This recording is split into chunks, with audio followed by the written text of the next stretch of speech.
About a month ago on the channel, we put together a system build meant for 4K gaming. It used an RTX 2080 Ti and a 7980 XE. It was completely white, but it was pretty impractical and very expensive. I didn't recommend that you guys put it together yourself. Didn't really make much sense. But I did say that we would be doing more white builds on the channel, and this is the second one for the summer of 2020. It's a little more practical, a little less expensive, still mostly white, and I think you guys are really gonna dig it. So let's take a look at what parts we're gonna be using.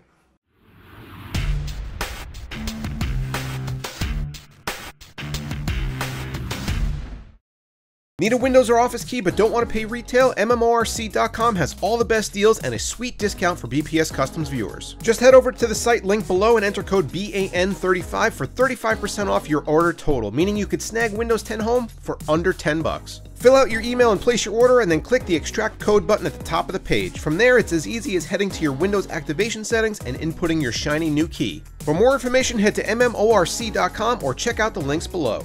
Just to get this out of the way, guys, I am a one-man show here on the BPS Customs YouTube channel, bringing you guys these builds every single week. If you want to help support the channel, all you need to do is click that little subscribe button down there, maybe that notification icon as well. And if you like this video, the thumbs up button too.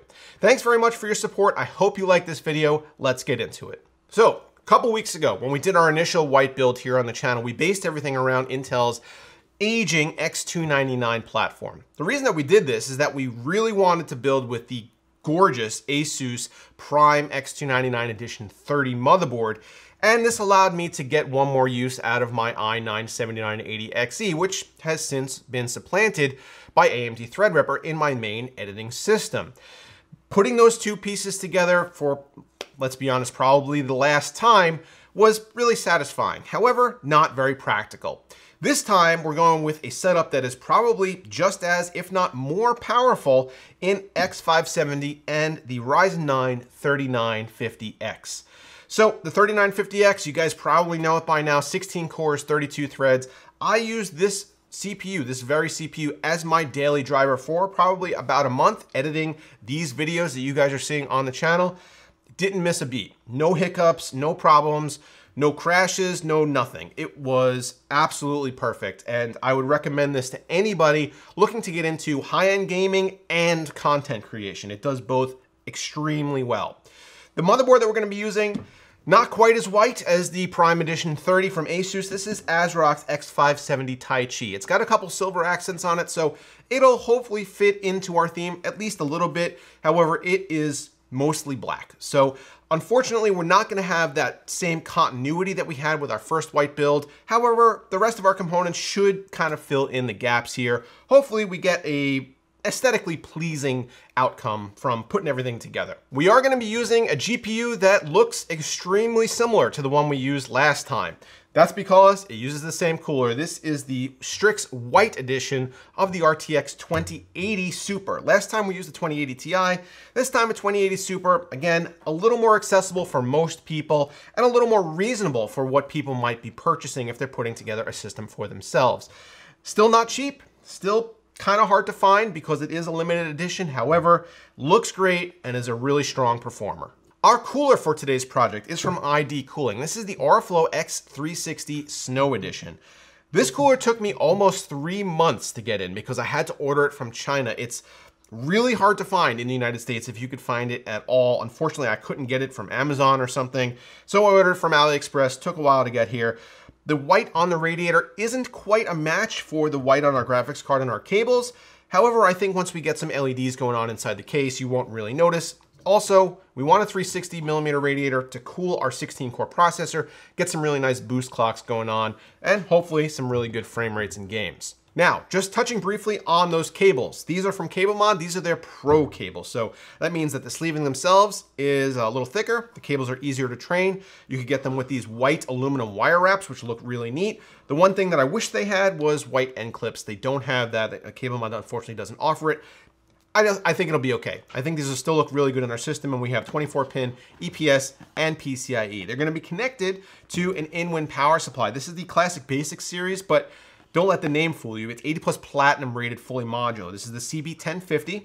So 1050 watts, probably slightly overkill for our system build here. I think if you were playing along at home, you probably go with something like a 750 or 850 watts. That'd be just fine for you. But I'd rather go over than under. So 1050 watts is what we're going with. And hey, who knows, if we want to add another graphics card to get some SLI action, we can certainly do that, and we have the headroom. Our memory today is something that I am also very excited to build with. This is from Corsair. This is a new Dominator Platinum RGB White Edition. So completely white heat spreader, white light bar, still the Capellix LEDs, and some gold accents underneath that light bar. I thought Corsair was sending me 4 8 gig sticks.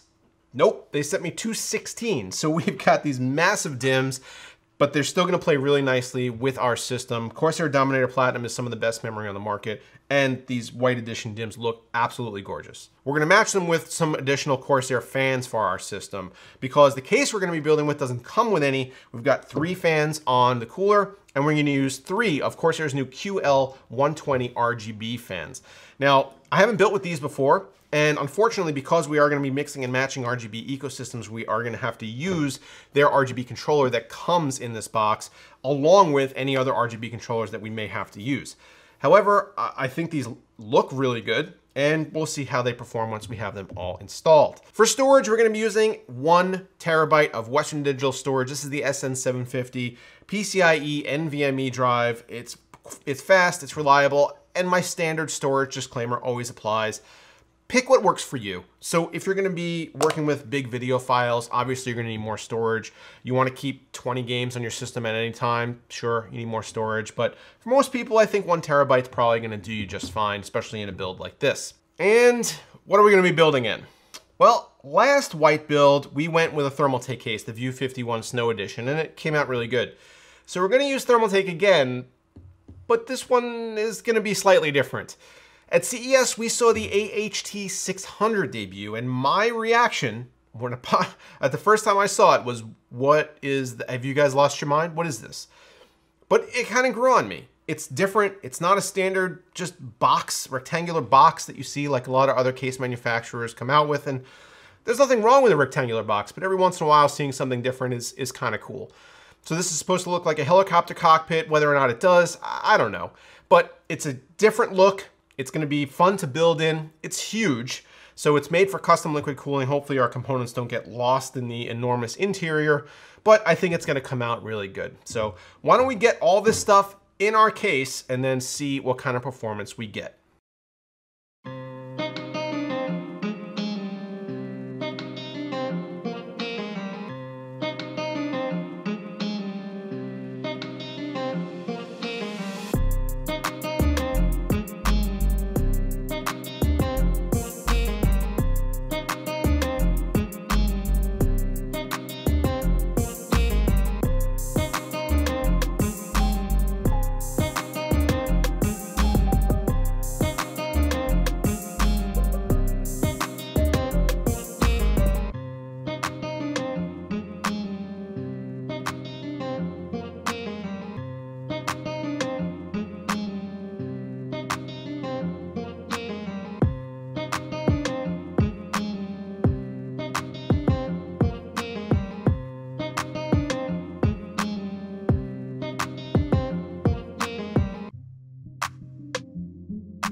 So as you can probably imagine, I do have quite a bit to say about this project, and unfortunately, not all of it's going to be positive.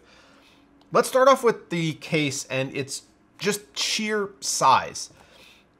I've never had to hang a case off of my table before by an unsafe amount just to get it in the frame for this shot. So that's a first. Now, the case's size in and of itself isn't necessarily a problem. People buy cases like this because they have applications that need big cases, and that's pretty normal. But the issue here is that for our specific build and our specific purposes, this case is just too big. We don't have enough hardware to fill the interior. The entire right side of the case is left empty, and the way Thermaltake has designed this case, that side of the enclosure is meant to be used for reservoirs or distribution blocks or maybe additional storage or fans or something, and right now ours is just empty. As a result, you could see straight through it, and you could see all the cabling in the back. The second thing about this case is its configuration in regards to that kind of cabling. I've never, in my PC career, had to just cross my fingers and jam wires into the back behind a motherboard tray as I had to do here. I didn't have any other option. There's no power supply shroud. You can't stuff anything down below. There are very, very few cable routing options. There's hardly any tie-down points. There are Velcro straps that help a little bit, but the fact that the case is so open, especially on the right side and down below, that if you have any stray cabling or if you don't tuck things away, you're going to see them.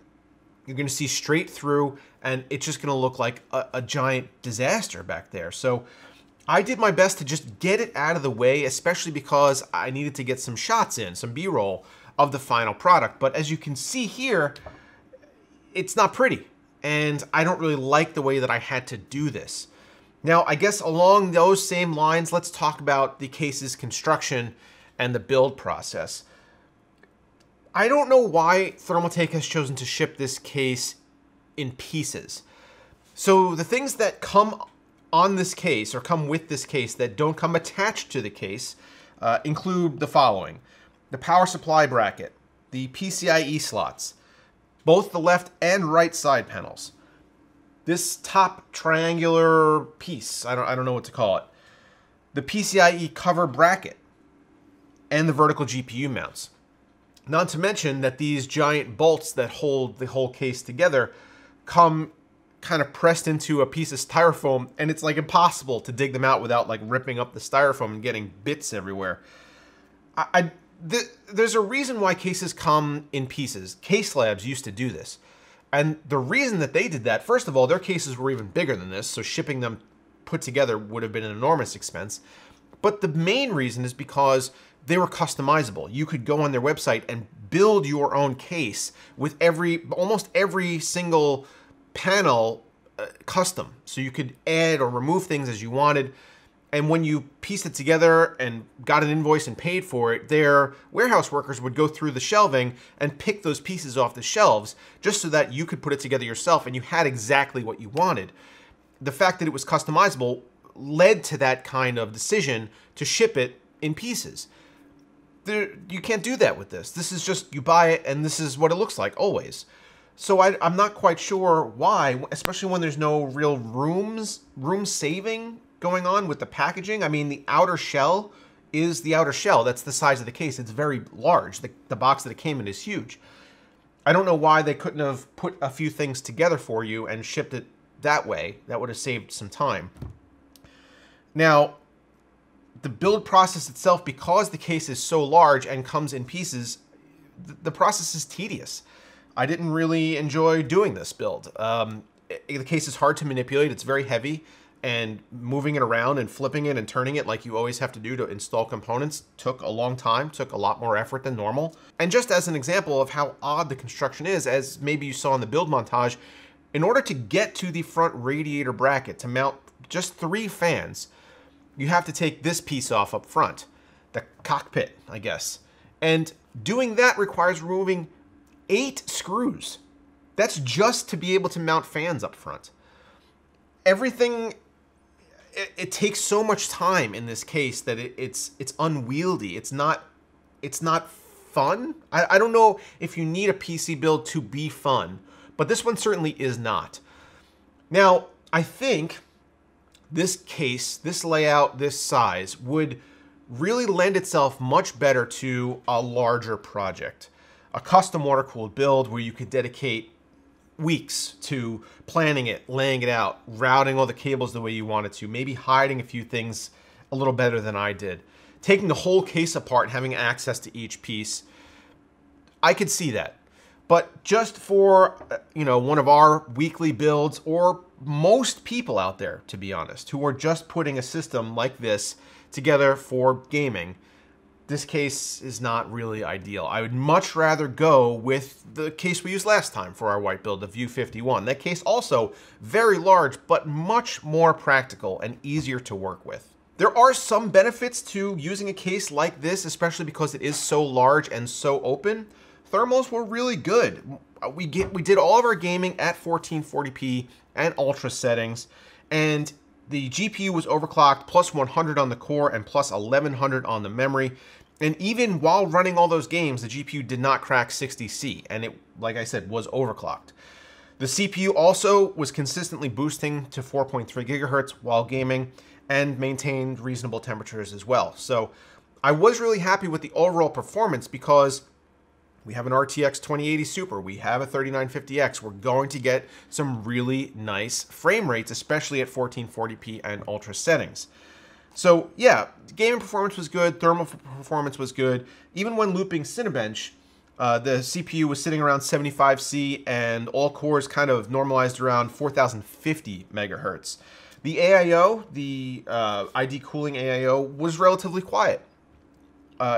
Again, it's definitely helped by the fact that this is an open air setup, but it cooled well. I don't really like the fans that come on here aesthetically though. The fans on the AIO, the lighting is really, really weak, and set to white, they almost look green. I don't know what that's about, but I mean, some lights when they're set to white skew blue, some skew yellow, these skew green. I've never seen that before. But I wish there was a little more lighting coming from up above down onto the motherboard. If I were to do this again, in this case, I would probably use the Corsair QL fans all around because those look great from both sides. They look really, really awesome. So overall, the end product is sufficient, I would say, for our needs here. We got to demonstrate how a 2080 Super works with a 3950X, and temperatures were really good along the way. The Dominator Platinum RGB memory in white looks fantastic, and the cable mod cables are a nice accent. But this isn't the whitest white build that we could have done, and as we demonstrated last time, having a motherboard that is more white definitely helps. Also, the fact that there's no power supply shroud in here, and we have exposed cables and a black power supply, kind of contrasts with our theme here. If I was going to have this as my daily driver and I wanted to make it, I don't know, perfect, I guess, what I would want is full custom cables, not extensions, so that you don't have the black cables showing down below. I would probably wrap the power supply in like a white vinyl so that it goes along with the rest of the theme, and I might choose a different motherboard depending on how, I don't know, obsessive I want to be with matching colors. But I don't know. This build didn't go as planned. You know, not super happy with it, but it's a nice exercise because that's why we have this channel here, so that you guys can learn what works, what doesn't work, and, you know, we all kind of learn something along the way. So guys, leave a like down below if you liked this video, or a dislike, I guess, if you thought it was crap. But thanks as always for tuning in, and I will see you next week.